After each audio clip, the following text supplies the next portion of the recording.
Hai anak-anak, berjumpa kembali dengan Bapak. Di sini Bapak akan menyampaikan materi mengenai listrik statis dalam kehidupan sehari-hari. Mari kita saksikan. Disajikan sebuah fenomena di mana sebuah penggaris yang mula-mula didekatkan pada sebuah tisu. Sebuah tisu itu dia tidak menarik. Tapi ketika penggaris ini digosokkan dengan tisu sedemikian waktunya, ketika didekatkan dengan tisu, ternyata tisu itu dia mau menempel pada penggaris ini. Nah, jadi pertanyaan kita adalah mengapa kata tisu bisa ditarik oleh penggaris? Itu kaitannya dengan materi kita kali ini mengenai tentang listrik statis. Terutama topiknya adalah interaksi benda bermuatan.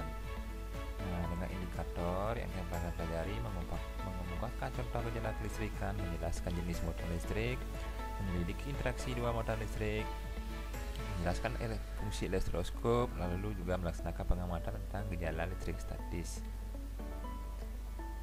Secara garis besar, materi listrik statis untuk pertemuan kali ini dibagi pertama kita membahas tentang muatan listrik, kemudian membahas interaksi muatan listrik, kemudian membuat benda bermuatan listrik, kemudian tentang deret ribolistrik, dan terakhir juga ada prinsip kerja elektroskop.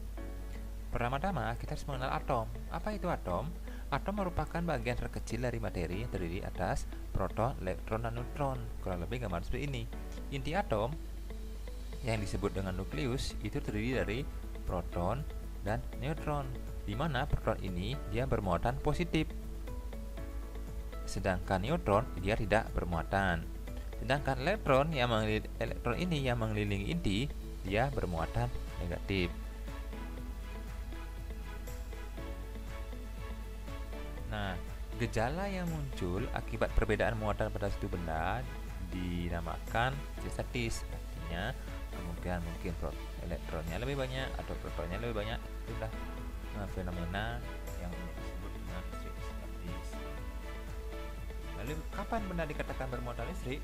Nah, benda bermuatan listrik itu dibagi menjadi tiga jenis. Yang pertama, benda netral, di mana jumlah protonnya sama dengan jumlah elektron. Sekali lagi kita ingat, proton itu positif ya, elektronnya negatif. Kemudian ada benda positif, di mana jumlah protonnya lebih banyak dibandingkan jumlah elektron, sehingga dikatakan bermuatan positif. Kemudian yang ketiga, benda negatif, di mana jumlah protonnya lebih sedikit dari jumlah elektron. Ini lebih sedikit ya, lebih sedikit banyak.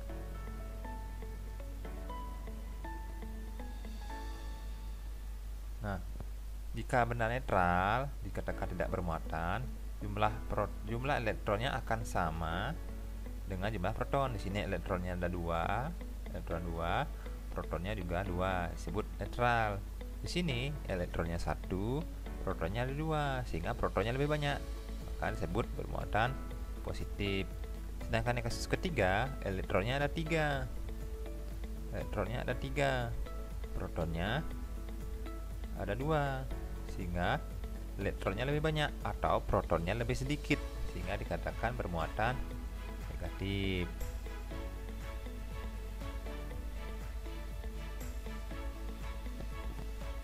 Interaksi antar muatan listrik. Nah, kita kan tahu ya ada muatan, benda tadi kan ada bermuatan. Mereka ada interaksi. Jika muatannya sejenis, misalnya positif dengan positif, maka akan tolak-menolak. Itu juga dengan negatif dan dengan negatif. Artinya kalau jika muatannya sejenis, maka dia akan tolak-menolak. Kemudian jika sebaliknya, jika muatannya tidak sejenis atau berbeda, misalnya positif dengan negatif atau negatif dengan positif, maka mereka akan tarik-menarik. Nah, lalu bagaimana cara kita membuat benda bisa bermuatan? Nah, di sini ada 3 cara. Yang pertama, menggosok. Yang kedua, konduksi. Yang ketiga, induksi. Kita bahas satu-satu. Menggosok. Menggosok itu, cara menggosok dilakukan dengan menggosok bagian benda dengan bagian benda lainnya, sehingga dimana didasarkan atas bahwa setiap benda tersebut mempunyai kecenderungan untuk melepas atau menangkap elektron. Pak garis bawahi ya, melepas atau menangkap elektron. Kenapa elektron? Karena hanya elektron yang bisa berpindah dari satu atom ke atom lainnya. Nah, ini juga ada kaitannya dengan deret ribolistrik. Nah, contohnya misalnya seperti ini, penggaris plastik digosokkan dengan kain wol, atau penggaris digosokkan dengan rambut kemudian didekatkan dengan kertas. Itu adalah peristiwa yang memanfaatkan peristiwa membuat benda bermuatan dengan cara digosok. Lalu gimana cara kita mengetahui yang mana bermuatan positif, yang mana bermuatan negatif? Nah, itu kita bahas di deret ribolistrik.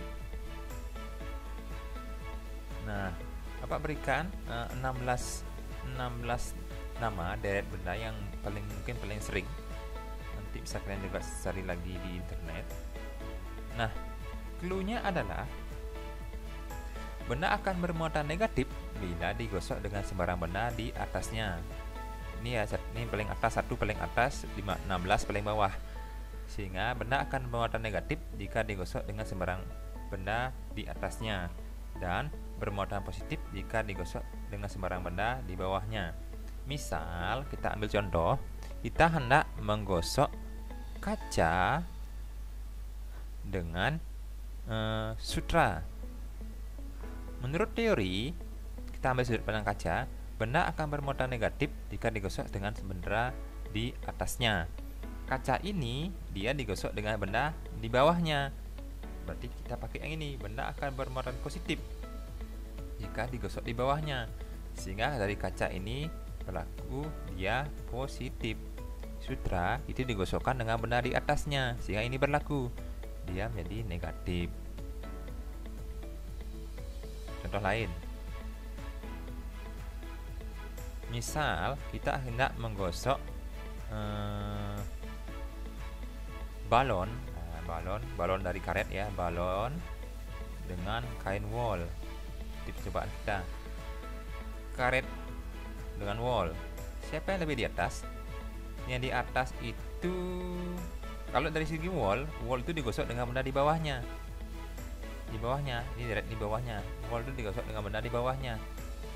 Berarti dia akan bermuatan positif. Dengan di bawahnya dia positif. Di bawah karet digosok dengan benda di atasnya. Kalau di atasnya dia negatif katanya. Berarti di sini ketika balon karet digosok dengan wol, maka karetnya bermuatan negatif, wolnya bermuatan positif. Kenapa negatif? Karena dari wol elektronnya pindah. Tadi kan tahu elektronnya negatif, elektronnya itu pindah dari wol ke karet. Satu lagi, misal kita coba dari dari ini, kaca dengan kapas misalnya. Kaca itu digosok dengan benda di bawahnya, benda digosok dengan benda di bawahnya. Ini ya, benda di bawahnya. Di bawahnya berarti positif. Sutra digosok dengan kapas, digosok dengan kaca. Kaca itu di atasnya, berarti yang di atas, kalau digosok dengan di atas berarti dia jadi negatif. Sehingga ini dia negatif karena mendapat elektron. Sehingga jawabannya adalah ketika kaca digosok dengan kapas, maka kaca akan bermuatan positif, kapas bermuatan negatif karena elektron dari kaca pindah ke kapas. Itu. Kemudian beberapa percobaan lainnya nanti bisa kalian cek, kaca dengan kain sutra, sisa plastik dengan kain wol, sisi rambut manusia, dan sebagainya. Nanti bisa kalian cek ya di tabel. Kemudian cara kedua adalah dengan konduksi. Konduksi itu cara benda bermuatan dengan menempelkan ya, Pak garis bawahi, menempelkan, artinya dia bersentuhan. Sudah nih, jika ditempelkan, benda tersebut akan ikut bermuatan. Contohnya di sini misalnya ini logam disentuhkan dengan yang benda bermuatan positif, maka logamnya juga ikut akan bermuatan positif. Jika logamnya netral didekatkan dengan negatif, dia ikut bermuatan negatif. Kenapa demikian? Karena misal seperti ini, ketika konduktor bermuatan positif, logamnya netral, positif ini dia kekurangan elektron, sehingga elektron dari logam ini dia pindah ke sini, sehingga mereka mencapai keseimbangan jumlah elektron. Sehingga di sini elektronnya kalau ditarik, ini tetap dia menjadi bermuatan positif. Ini tetap kekurangan karena ini kan lebih banyak benda daripada si logam, sehingga di sini juga bermuatan positif, ini juga ikut bermuatan positif. Begitu juga dengan ini, konduktor ini dia kekurangan kelebihan elektron, sehingga dia bermuatan negatif. Kelebihan elektron, logamnya netral, sehingga ketika disentuhkan logam dengan konduktor, maka elektron dari konduktor pindah ke logam. Karena di sini elektronnya lebih banyak, sehingga dia pindah ke logam, sehingga logamnya kelebihan elektron, sehingga dia bermuatan disebut negatif karena kelebihan elektron. Oke, kita lanjut.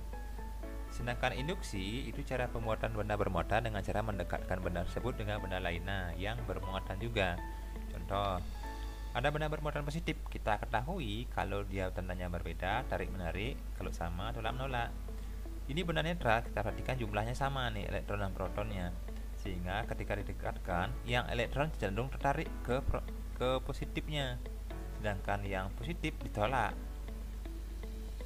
Mereka menginduksi benda B nya yang didekatkan dengan benda A, sehingga yang positif ini dia akan menarik ini elektronnya. Yang positif dengan positif karena sama jenisnya, dia akan tolak menolak.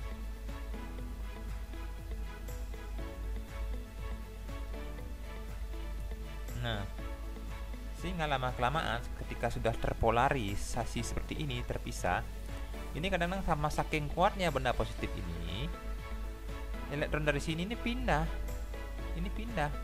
dari benda B, dia pindah ke sini, sehingga yang mula-mula mereka berdua netral. Kenapa dia pindah? Karena ditarik oleh ini, mereka tertarik ke benda positifnya, sehingga di akhirnya nanti benda A ini dia kelebihan elektron, sehingga dia bermuatan negatif. Sedangkan benda B ini dia elektronnya sudah pindah ke sini, sehingga dia kekurangan elektronnya, maka disebut benda positif karena protonnya lebih banyak dibanding elektronnya. Nah, kemudian ada elektroskop. Nah, ini yang secara teori digunakan untuk mengetahui muatan suatu benda. Ini terdiri dari ada bagian elektroskop itu ada kepalanya, ini kepala elektroskop, kemudian ada isolatornya, ini nomor 2, ini namanya isolator, kemudian batang logam, ini semua batang logam di bawah ini batang logamnya bertiga, dan ini disebut dengan daun elektroskopnya nomor 4. Nah, mungkin nanti kalian bisa cek videonya seperti apa, nanti akan Bapak bagikan. Cara kerjanya seperti apa? Nah, kurang lebih seperti ini. Ketika elektronnya netral, awalnya netral, jumlah proton dan elektronnya sama, plus dan minusnya sama.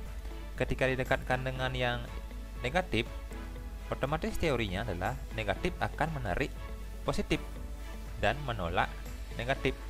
Tadi yang berbeda tanda ditarik, yang sama tandanya ditolak. Sehingga ketika didekatkan, min ini plusnya akan tertarik, minnya akan tertolak, sehingga di sini plus semua naik, plusnya naik, minnya turun semua, sehingga di kondisi akhirnya muatan positif ini akan ditarik ke kepala elektroskop semuanya, karena ini tandanya mereka tarik menarik karena tandanya berbeda. Sedangkan min dengan min yang di bawahnya tolak menolak. Nah, ketika ini kan ke sini turun minnya, sampai di sini mereka terbagi dua, ini negatif, ini negatif. Karena ini juga sama, mereka tolak menolak karena sama muatannya min dengan min, sehingga ini dikatakan daun elektroskop itu saling menjauh, atau orang bilang daunnya mekar. Seperti itu. Begitu juga ketika didekatkan benda positif yang mula-mula netral, yang plus ini dia akan menarik yang min tarik, sedangkan yang plus ini ditolak karena sama. Sehingga kondisi akhirnya yang min semua di kepala, sedangkan yang plus turun ke bawah. Di sini bagi dua lagi, karena sama dia tolak menolak. Seperti itu. Sehingga ini juga daunnya akan mekar. Kemudian dalam kehidupan sehari-hari, fenomena listrik statis ini bisa menimbulkan ada keuntungannya dan ada juga kerugiannya. Untungnya itu ada di mesin fotokopi, pengumpal polusi pabrik, ada untuk ngecat. Kita ketahui kalau mesin fotokopi itu dia memanfaatkan prinsip nanti kertas dan tinta itu, kertasnya, tinta itu dibuat bermuatan sehingga dia bisa, kertasnya juga dibuat bermuatan sehingga kalau salah nanti serbuk tinta itu dia bermuatan, kertas juga bermuatan, muatnya beda, mungkin serbuk dengan serbuk tinta toner yang dibilang dengan kertasnya. Kalau kalian lihat ada fotokopian sinar itu dia membuat plat itu, membuat kertas itu bermuatan dan serbuk tinta juga bermuatan sehingga mereka bisa nempel karena dibuat berbeda muatan. Kurang lebih itu prinsip kerjanya. Sama halnya dengan pengumpal pabrik polusi ya, dimana nih kan logam, biasanya polusi itu disebut logam-logam berat, sehingga di sini kisi-kisinya dibuat bermuatan sehingga dia akan menarik partikel-partikel yang logam berat yang berpotensi membuat polusi udara, akan ditarik oleh plat-plat kisi ini yang bermuatan. Karena kembali lagi memanfaatkan prinsip jika muatannya sama, jika muatannya berbeda akan saling menarik. Itu juga dengan pengecatan. Cat itu nanti ketika keluar dari spraynya, cat itu dia bermuatan, dan plat yang akan dicat atau benda yang akan dicat itu dihubungkan, sehingga nanti tinta atau cat itu yang keluar itu dia akan bermuatan positif, sedangkan platnya itu akan bermuatan negatif. Nah, jadi kita ketahui positif negatif saling menarik sehingga kertas tinta itu akan menempel dengan baik di bagian yang akan dicat. Seperti itu. Nah, yang merugikan juga ada. Yang paling sering kita lihat sih adalah petir dan percikan listrik. Kalau petir kan nggak tahu, petir itu adalah ketika awan di udara muatannya banyak bergesek-gesekan. Ketika diketahui salah satu cara membuat benda bermuatan adalah dengan menggosok, di mana awan itu dia bergesekan karena udah di udara, sehingga awan itu nanti dia akan bermuatan, terbagi muatannya. Sini akan positif sekali, di atasnya negatif sekali. Nah, positif nanti akan ada elektronnya loncat dari awan ke bumi, karena kelebihan elektron dia loncat ke bumi nanti. Maaf ini buat ke bawah aja lagi. Negatifnya di bawah, jadi elektron dia pindah ke bumi, karena kita ketahui bumi itu memiliki sifat bisa sumber elektron juga bisa penampung elektron, tidak terbatas, bisa sebagai sumber elektron, bisa sebagai penampung elektron. Dan pada kasus petir ini dia penampung elektron, dia elektron yang berlimpah di awan, akibat awan bergesekan itu loncat ke bumi, mencari bumi, yang mana bumi itu merupakan sumber penampung elektron yang tidak terbatas. Nah, percikan listrik juga ketika ban truk ini bergesekan dengan jalan, itu juga berpotensi menimbulkan percikan akibat perbedaan apa istilahnya, muatan yang terlalu besar sehingga elektronnya dia loncat dari ban ke bodi seperti itu. Apalagi jika mengangkut bahan yang mudah terbakar, sehingga ini resikonya sangat tinggi untuk kebakaran seperti itu. Nanti silakan kalian semati lagi bukunya untuk materi interaksi dan